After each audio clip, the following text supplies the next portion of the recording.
God made the universe, and now we are making a metaverse. This is a huge transition point from our lives being saturated with tech to our lives existing in a tech world. What even is the metaverse? There are many promises that come with this, promises of connection, engagement, and experience. But will it make us more or less like the humanity that God created us to be?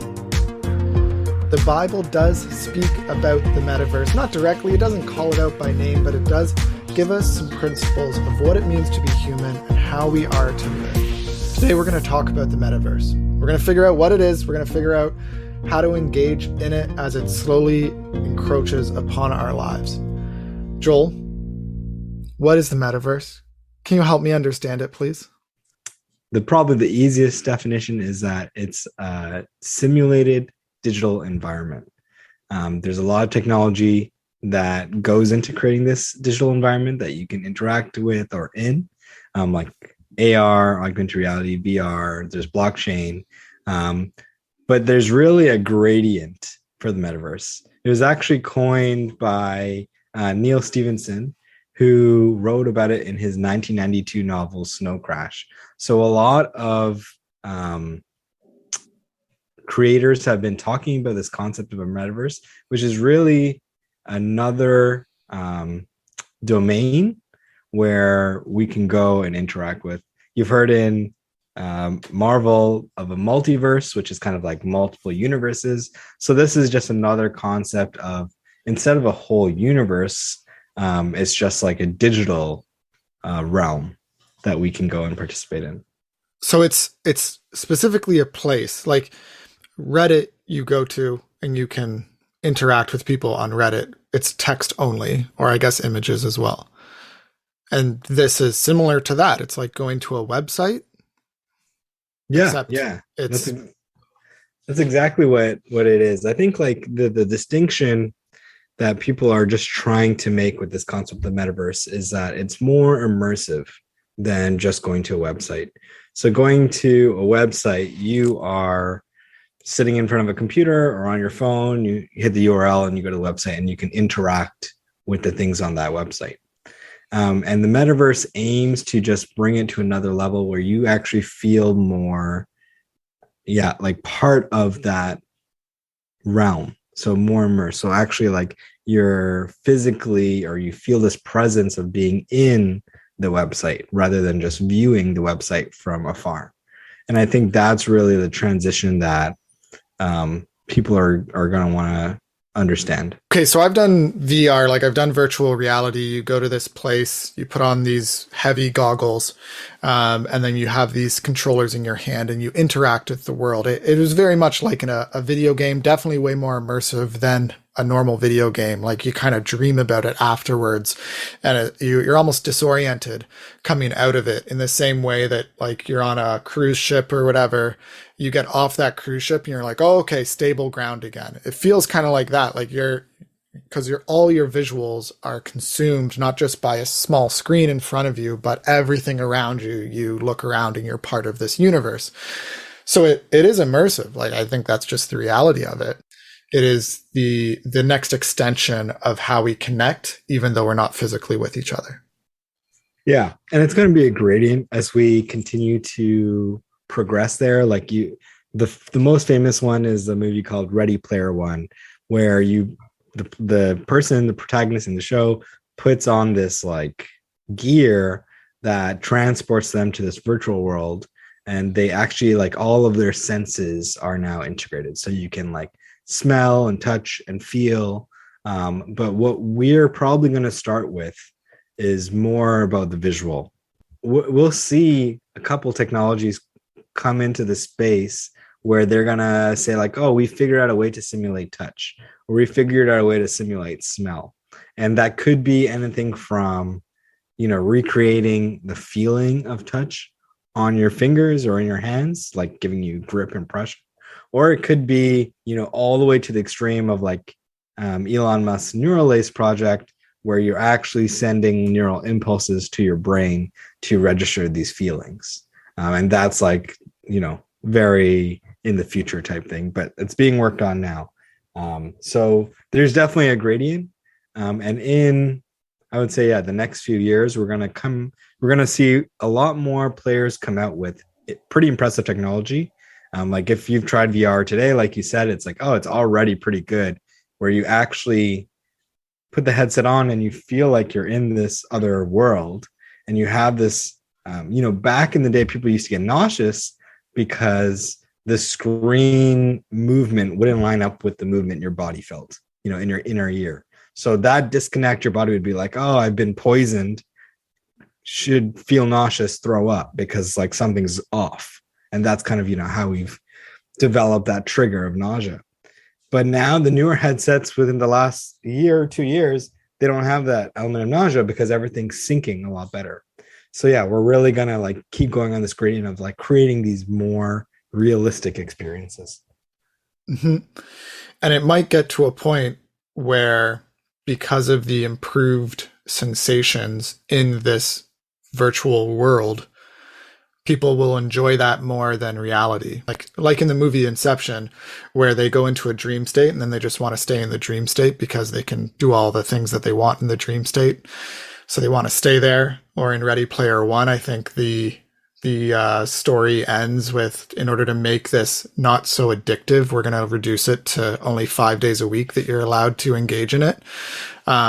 It's interesting that even in a movie, like, people are kind of afraid of how much this will overtake. If we've already tricked our brain to be hyped up on dopamine because of the little red number 1 or number 2 or number 3, we want to see that notification, then we click on it, we get that hit of what that notification meant. Like Zuckerberg said, he loves psychology. He studies human nature. He studies all this stuff in order to take advantage of it for the sake of bettering the company. This is the future, is basically companies taking advantage of knowledge about us more than most people know about themselves, and then getting us to be addicted to their technology so that they make money. Like, that is the future, right? Like, they're going to want us to pay for their products in order to enter into virtual reality or enter into the metaverse.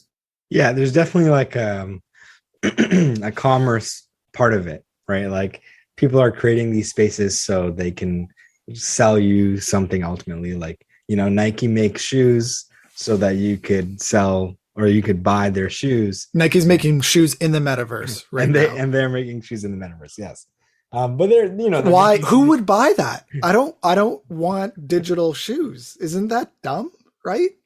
Yeah, no, I think there's a lot of games, and a lot of the predictions on the metaverse are based on its most popular use case right now, which is gaming. So there's Minecraft, right, which is super popular amongst young kids. Roblox is another big company. They've gone public, and basically it's just one game that they've gone public with that people can create environments in, and it's just like a virtual environment. And a lot of the younger kids are playing on that right now. And how do they make money?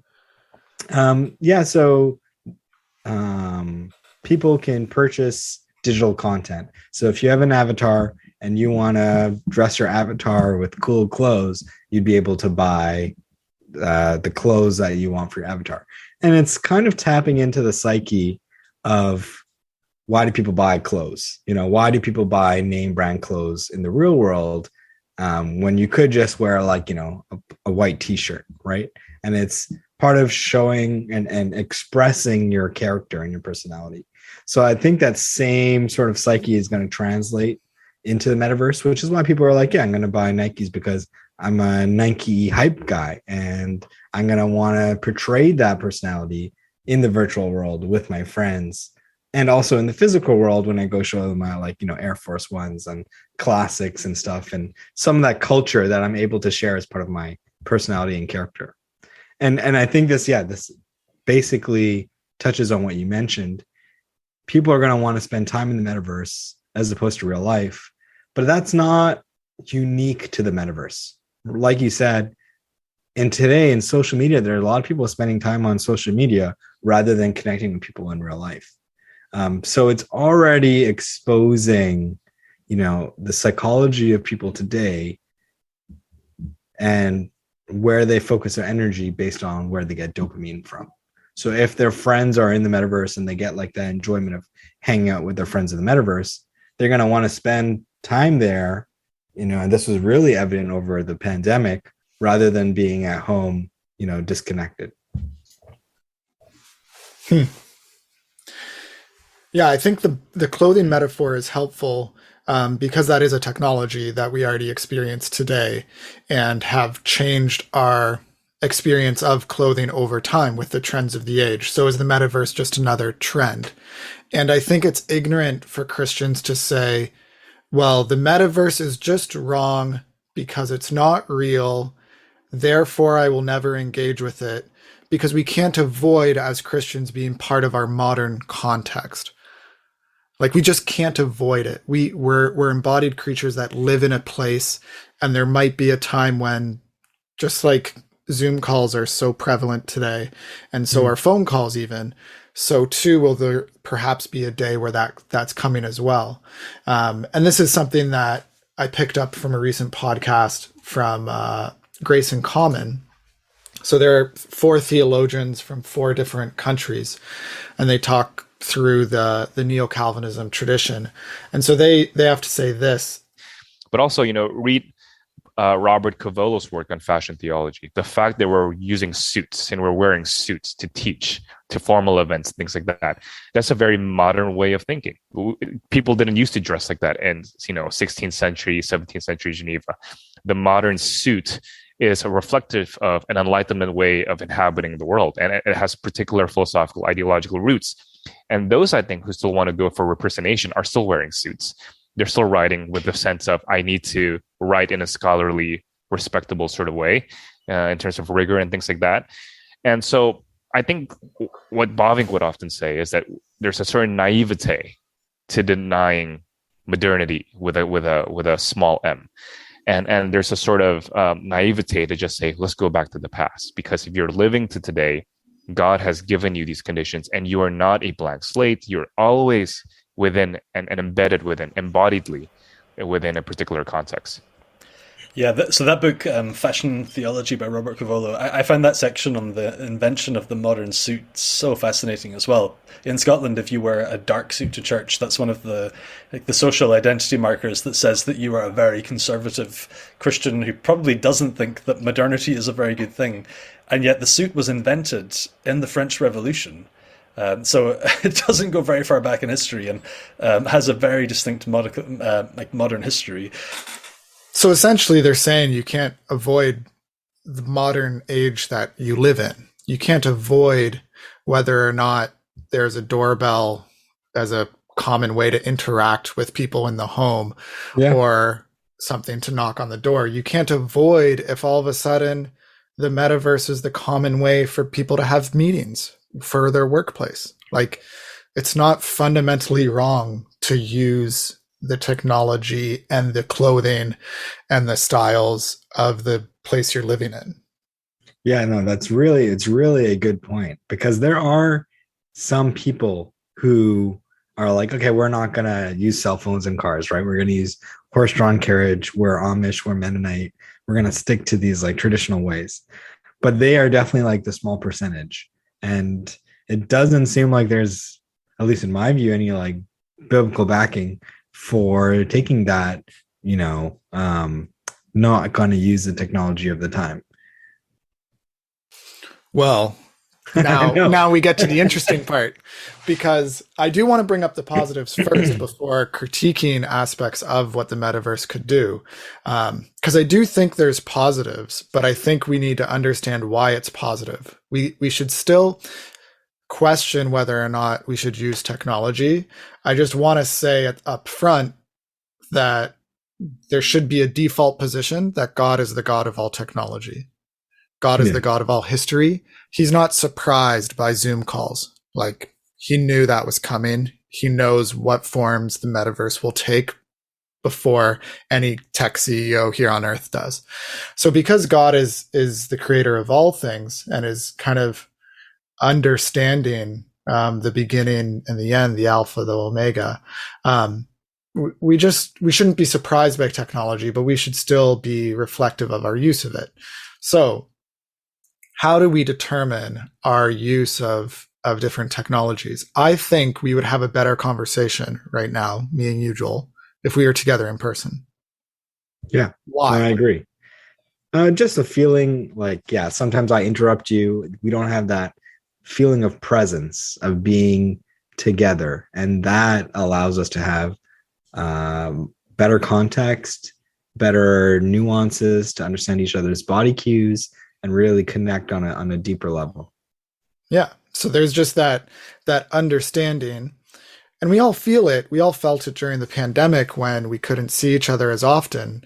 It's, the proof is in the pudding is the way of talking about these things, right? Like, obviously there's something different about being together in person and truly inhabiting the same space and sharing the same smells and sharing the same food and not questioning whether the smell you're smelling is because of a bug in the system you're using or it's truly the smell that the other person is smelling.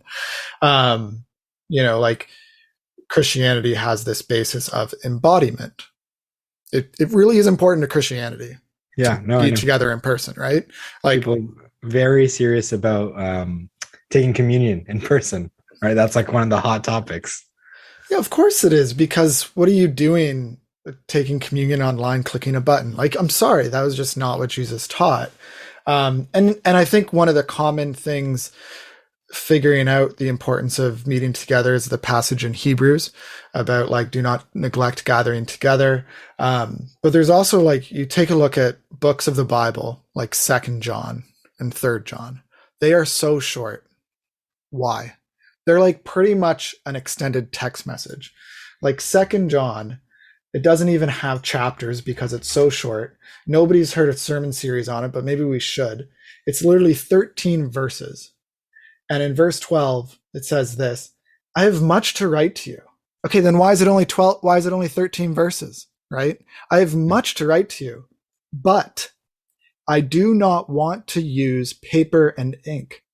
Instead, I hope to visit you and talk with you face to face so that our joy may be complete. Right? Because the author understands there's a difference. Now, that said, as I'm talking about the importance of embodiment, is it not the case that the metaverse will do a better job of creating more sense of connection than it is, paper and pen? It is. Honestly, it's something that I personally struggle with as like a tech futurist. Is like, if you're talking about this like highly dystopian future where we can't physically, be in the same room, but all our senses feel like we're in the same room, then would that qualify, right? Like, you wouldn't be able to tell the difference. It's like that common game theory of like, we're living in a simulation, and it's like, you can't tell it's a simulation because it's so perfect. Like, you wouldn't know what a non-simulation is like. The whole concept of the movie The Matrix, right? So it's this interesting thing is like, if technology can get to a point where you feel like exactly the same, then what is it? Just a technicality at that point? That's kind of something I'm wrestling with right now. Well, no, it's not just a technicality. I mean, it's going to be different. You can't just say just because it feels different, it is not different. It's not that God felt like he came to earth. It's that he really did come to earth. We can't just give up on our tradition, the Apostles' Creed, that Jesus, was born. We can't just give up on that he died in history under Pontius Pilate. You can't give up on these essential matters of faith about being embodied in real history and act like that's just different than, or it's not different, act like that's the same thing as some metaverse reality. So I think we just need to distinguish what is truly real and what might feel real in the moment, but isn't actually real. And I don't think we can really truly say that the technology is there to get us at a point, or will ever the technology get us to a point where it doesn't feel any different. I don't think the technology will even get there. And so this goes to something that Andy Crouch has written about in his latest book, The Life We're Looking For. And he's trying to define for us, what does it mean to be human? And so I'll just play a clip from a recent podcast that he did in talking about the book. So, what is it to be a person? There's a lot of different ways to think about this, but I think it's really interesting to go back to what Jesus called the greatest commandment. And by the way, it was like the least original thing Jesus ever said, because every Jewish rabbi would agree. What's the greatest commandment? Shema Yisrael, Hear O Israel, the Lord our God, the Lord is one. You shall love the Lord your God with all your heart, all your soul, all your mind, and all your strength. That's how Jesus recounts it, at least. And I think this fourfold quality of heart, soul, mind, strength is really powerful and informative. Like what it is to be a person, in my view, drawing on this text from Deuteronomy, is to be a heart, soul, mind, strength, complex, designed for love. You're designed to love the Lord your God, and you're designed to love your neighbor. And what do you love with? You love with heart, which is emotion and will, desire leading to will. You love with soul, which is depth of self and the cultivation of a kind of depth of the self, such that there's a deep to call to other deeps. You love with mind, which is the rational capacity to think through and interpret and analyze the world. And then with strength, which is our bodily kind of constitution, that we're not brains on sticks, but we're not bodies without minds. We're not emotion without reason. You can do all the permutations. And I think good human life is lived with this allness of all four. So the really interesting thing about technology is how rarely it affords us the opportunity even just to exercise all four. So when you think about how basically for the convenience of computers, we interact with our computers almost entirely through screens. This is largely because we couldn't figure out we just didn't have the technology to create a better way. But this locks all of us into chairs, mostly, maybe standing desks, but basically imprisons us in a way that human beings have never been. Like when people wanted to think in the ancient world, they went for a walk, usually with another person. They thought by walking, the peripatetic philosophers, right? What did they do? They walked and they talked. Now we sit and we are absorbed in a glowing rectangle, and our strength, our body is idle. There's also the question of what am I developing? And I think here technology is even worse, that it gives us very few ways to actually develop my heart. So to increase my capacity for emotional resonance with the world, to develop my soul, to actually deepen my sense of self. You can do all four and realize, boy, most of our technology, it just isn't even set up to do that, because what we find kind of intoxicating about it is the way it disengages us. We delight, at least initially, when we see something sort of operating on its own without us. In the book, I talk about the sorcerer's apprentice, the broom that just goes and fetches the water for us. I'm like, gosh, I kind of have one of those. I have a Roomba, it's like a magical broom. It doesn't actually work as well as I dreamed it would when I bought it, but it works. No, it does not. It's disappointing, isn't it? Yes. And it is a terror to pets. And the pets. But I keep it around because it's just effective enough, and there's this thrill, especially when you first buy the thing. You're like, oh, it's moving by itself. It's figuring out how to vacuum by itself. I'm relieved of burdens, and this promise of relief of burdens is a big part of why we adopt technology. But what we're actually signing up for in the same moment is a disengagement from the world, and I'm no longer using my strength to clean my home. Now, maybe I feel like that's a good trade, but when we make that trade over and over, we end up robbed of the opportunities to actually become someone different from what we are, because the things are doing their thing. So he goes into a lot there, and obviously he's trying to summarize points from his book. But to be human is to have these four capacities to love with our heart, our soul, our mind, and our strength.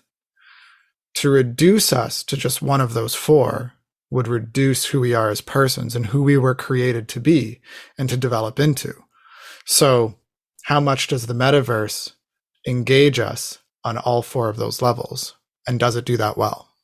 Yeah, that's an interesting thing. I think, compared to his analysis of using a computer, the metaverse is a step in the right direction, because it's going to engage more of those four aspects. It can even engage your body if we do create the metaverse where it's like a thing that you physically have to move your body to do things in the metaverse, right?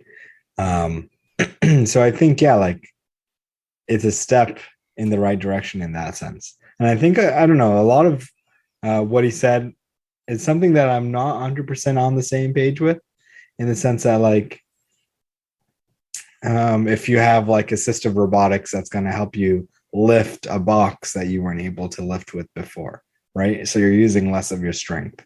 Like, is that really a bad thing? So I think, yeah, there's like definitely a lot of nuance to unpack. Okay, well, let's go into that because I think that's helpful to figure out. It's obviously different, the development of you and I and our friendship over time compared to you just meeting someone on Facebook, clicking friend accept, and the ease of which you could reach a category of friend through online means versus the effort and the ups and downs that you and I have had to go through.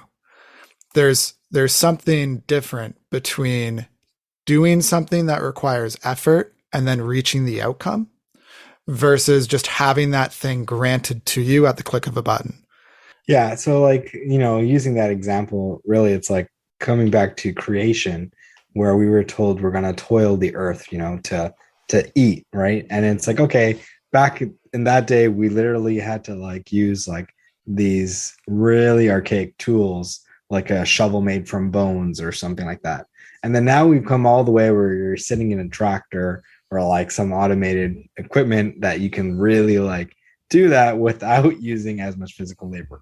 And it's not that you're not doing anything. It's more so that your effort point has shifted. So you're, instead of actually physically, let's say, digging a hole, you're now more constrained or more focused on what mental acuity do you need to operate this machine and, like do it properly. So for me, I don't see one as inherently worse.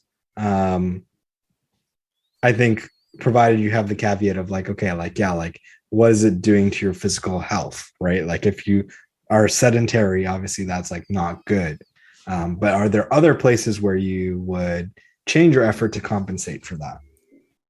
That's a super helpful point, Joel, because I don't think we want to say that just because some things require more effort, therefore they're good. And the things that require less effort are bad. It's not that simple binary. We gotta think about just the trade-offs, because if we think about it, like the relationships that we have in life tend to be the ones that are in person, the ones that require more effort than the just clicks to get a friend on Facebook online.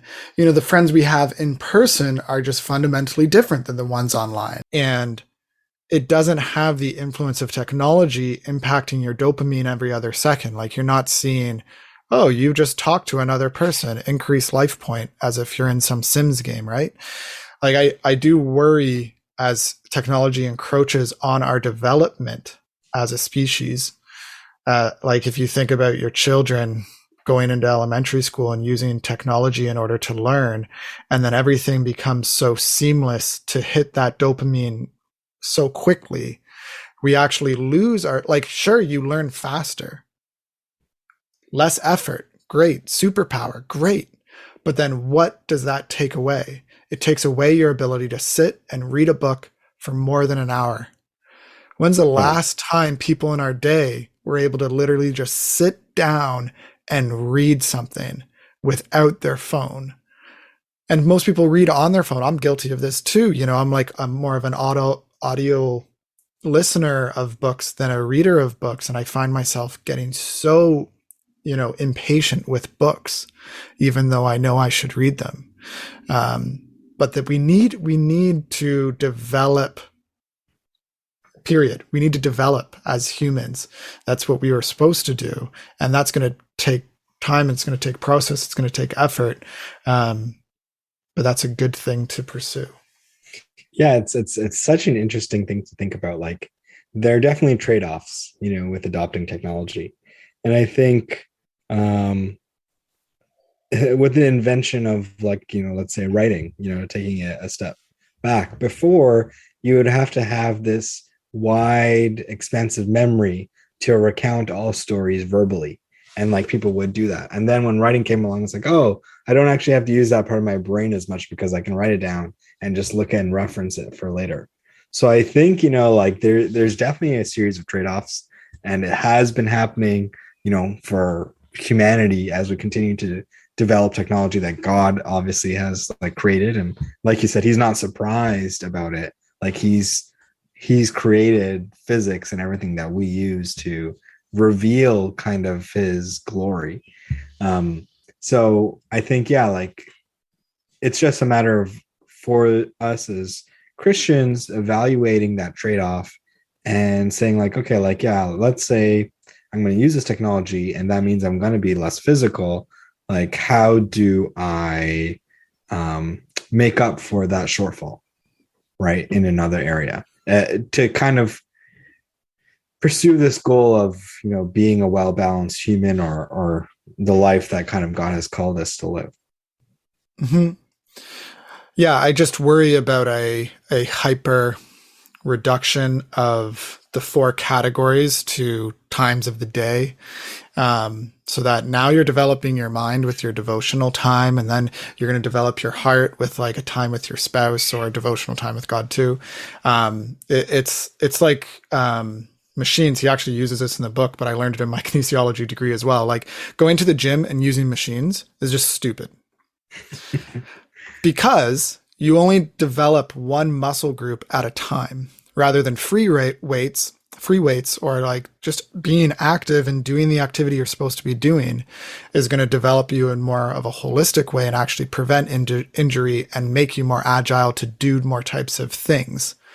So if you so reduce and think that you're going to reduce your ability to develop, and you're like, oh, I know these 4 things, here's exactly how I'm going to hit this, and this. Well, first of all, you're not overlapping enough. Like I think there's something good about walking through a grocery store as opposed to getting click and collect groceries. Like I'm going to be old school in this. I'm going to try to overlap the body, soul, spirit thing instead of so reducing them. But all that said, I'm still pro technology. That's why I wanted to start with, like, we live in a modern world. I can't be ignorant of that. I need to use it. Like, I don't think it's going to be realistic for me to get rid of my phone because I need it for certain things, which is more, but no, I think you made a really good point on we're not, the CrossFit example. And for the record, I don't think you're sponsored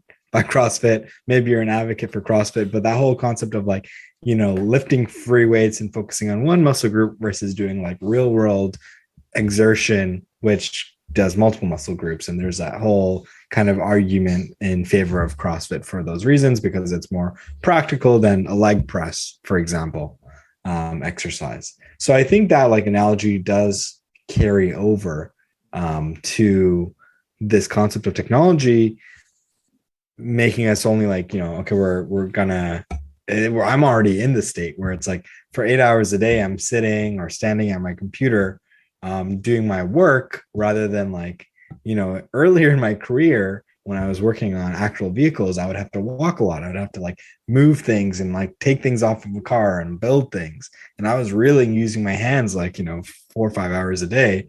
And now I'm really just sitting behind a computer. So I think that trade-off, it does come, and then you end up falling into the situation where you have to like make up for in other areas.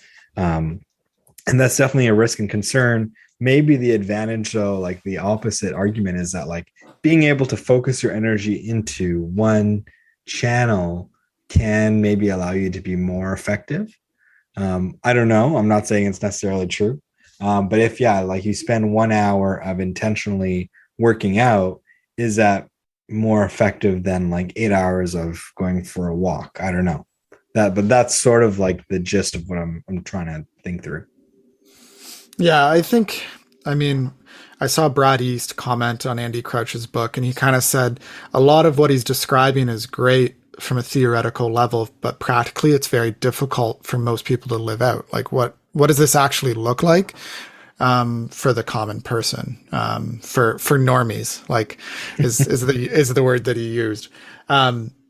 But yeah, like I think going back to like the metaverse concept in general, this idea of creating a representation of yourself in another realm that exists on Facebook, and the consumeristic, individualistic, the I create my own identity abstracted from any physical reality.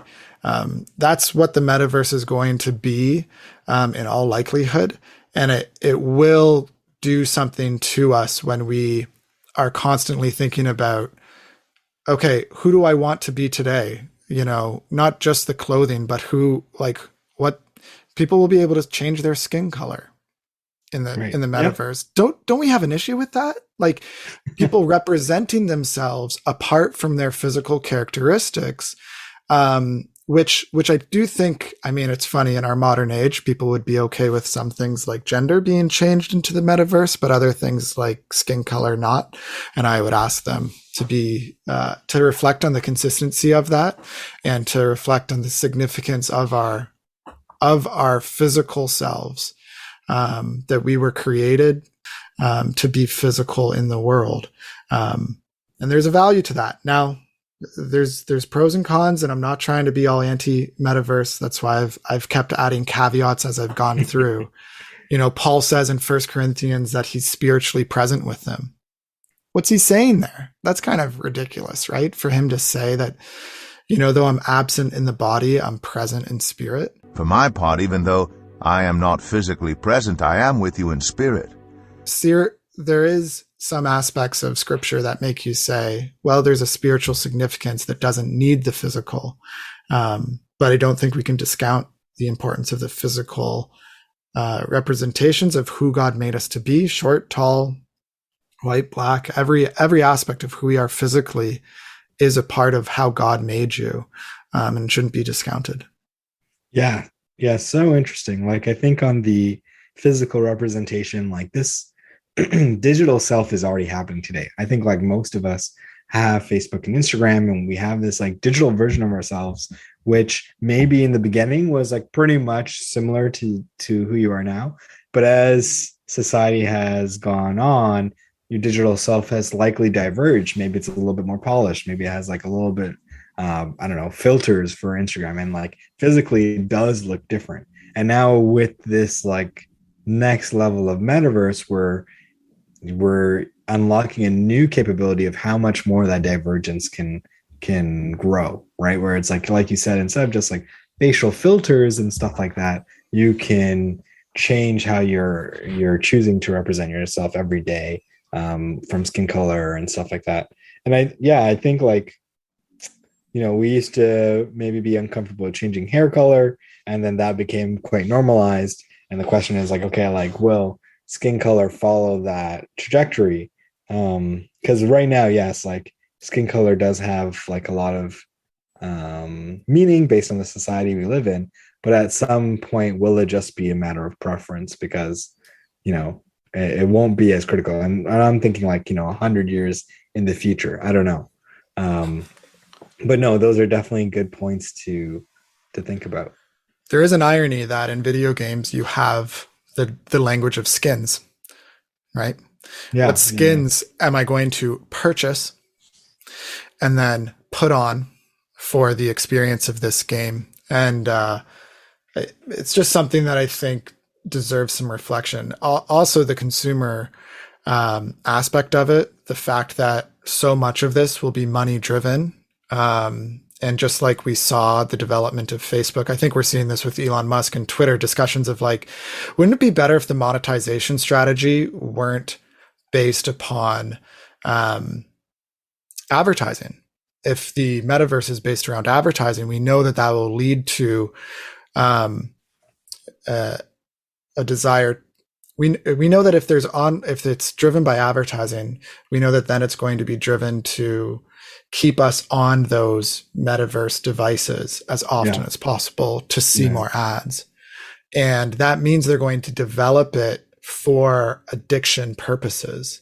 And that's just a dangerous thing. Just like Twitter, if you use Twitter, you need to heavily curate what you're using it for, or else it'll be a destructive force in your life. So anyways, it's there's all these trade-offs, as we're saying, right? It's not Yeah. easy to navigate. And I think so. This is my appeal really to any technologists listening to the podcast is like, we need smart people to lean into creating this technology, right? And I think ultimately, if you sit back and you say, well, like, maybe it's an area that is a little gray and I don't know if I should get involved in, then we lose the ability to contribute with our voice and our perspectives. And then that like may be missed. And I think, you know, a lot of social media, we didn't have this understanding of like the impacts it would have to our society. And like, I'm hoping that with the metaverse, we're being more intentional about like how we create the incentive structures and how that will affect us. And it's But that's not going to happen, Joel. You know what's going to happen? Some Silicon Valley tech company is going to do what every tech company does, and they're going to say, ship it. Is that not the mindset? They're not going to reflect on the ethical impacts. It'll be the first to market who will win, right? Yeah, yes and no. I think like maybe what we have to do is like create a better way in capitalism to reward the solutions that we want to succeed. And what I mean by that is like, if you look at like the Twitter example, for example, for the last 7 years, Twitter has been actually hovering around the same price. It is mostly kind of like stagnated compared to its peers. And that means the market forces don't and had not believed in Twitter's approach, their advertising structure and stuff like that. And now with Elon taking it public, he's saying, okay, we plan to, you know, double revenue within a few years. And that's by changing the incentive structure. So I think to combat, you know, a Silicon Valley company going to market with an advertising structure, what needs to happen is that valuations based on advertising revenue alone have to be less exciting, right? And we as like capital markets and like maybe people with more money than normies like me and you, those VCs will be saying like, hey, like, yeah, advertising actually doesn't pay out as it used to. It's not as much, it's not as lucrative. So like, what are other business models like subscriptions, right? And those type of things that are healthier for society. Like, you know, ESG is a big thing in What's ESG? investing. ESG stocks are kind of category of stocks called environmental, social, and corporate governance. So those type of stocks are kind of like investing in renewables rather than combustion, because you're focused on the impact it has to our planet. Or investing in companies that are making access to capital easier for people who don't have access to a bank. So that's like the social aspect. So these sort of companies are like in the last few years becoming more prized and promoted because as a society, our generation values that more than the previous generation, which maybe was focused more on just profits. So kind of to bring that full circle, that's just my point on like, I have some hope that future technology will have the voting mechanics and incentive structures to be better for us. Yeah. I think that is hopeful, but it's also kind of like, do we have moral clarity in a time like 2022 on what's right and wrong? Or is it becoming more and more difficult to find agreement on moral issues in our day? I'm hopeful that some areas could build that up, but then we could also get into like China's social credit score system, and there's a whole bunch of tangents we could go on with this. I have two closing thoughts. The first is like the relation between the metaverse and the church, and I think the metaverse is not the place where a church can gather on a Sunday. I'd say there's 4 tiers of what you could believe about the church and its gathering and how important it is. The first tier would be the 9 Marks approach. Like Mark Dever would be the main leader there. And he would say the only way you can gather is in person together. He's anti-multi-site, anti-multiple services even. It's like, if you are a church, you meet together. The word ecclesia in the Bible means ecclesia. It means gathering. It doesn't mean called out ones. The second tier would be more of an approach where like, yeah, you're onto something there where there's an importance to the gathering, but the church is also referred to in the New Testament, not just in local terms, but in universal terms and terms about all throughout Corinth. And so it doesn't seem like it's just the gathered assembly. It seems like it also could include multiple different units throughout a location. So we shouldn't be so tight on that, but there's some openness to it, to that argument. That's kind of the tier that I'm in. The third tier would be, well, whatever. Doesn't matter if you're in person or not, as long as you gather. And I think those types of churches will start creating online spaces for gathering on Sunday, like some already are doing. And the fourth tier, I had to add it because I almost forgot it, is the tier that just doesn't care as a Christian about gathering together, period. And they're completely ignorant of what the New Testament teaches about this stuff. And I don't say ignorant in a derogatory way. I just mean like you lack the knowledge of what the New Testament says, or you are in complete opposition to the teachings of Jesus in relation to this. Jesus taught on the church. The New Testament is filled with teaching on this. We're supposed to be a body of Jesus together, united. So you can't just ignore that. So anyways, that's just a quick thing there, but that's about the church gathering. The second thing I want to say is that regardless of whether or not you gather there on a Sunday as a church, as your core meeting, there's tremendous opportunity in the metaverse for missions. Talk about global missions and reaching unreached people groups. If they are connected with technology, then there might be some opportunity there. And that's like one point that we didn't even get into that I definitely want to kind of like surface is AR, or even more realistically VR, can allow people to experience, let's say like the Holy Land experience, but in virtual reality, or like go and see the footsteps that like Jesus had walked and have kind of like a more immersive feeling than just reading the text on the page. Kind of like talking back to, text was like a poor technology for really like getting a sense. So like the metaverse is going to really improve that ability for us to go through those experiences and enrich the emotions that people feel as they start like looking through the Bible. Yeah, that's a good point, because even something like the temple or the tabernacle in the Old Testament, you have these chapters of scripture that are dedicated to describing how it is to be created. And I've, gone through those and been like, just Google me a picture, right? Because that's just so much easier to understand it. And then I can make sense of it. I mean, the people living, they had those things that they were pointing to. And then, I don't know, I think there's a lot of power there. So yeah, there's huge opportunity for the metaverse. And I think every time we use it, we'll need to ask ourselves, am I using it to love God with my heart, soul, mind, strength? Am I using it to love my neighbor in the same way? Or am I using it in a selfish way or in a blind way? And frankly, we should be asking that question even when we pick up a cell phone or when we pick up a shirt to wear. Like, all technology does need to be evaluated, and we need to be careful about it, but we need to engage with it for the good of God and the good of others. Yeah, some great conversations today with Andrew. Yeah, well, this has been WWJT. I'm Andrew. I'm Joel. And we will talk to you later. By the way, the show notes for this podcast are available. You can check that out.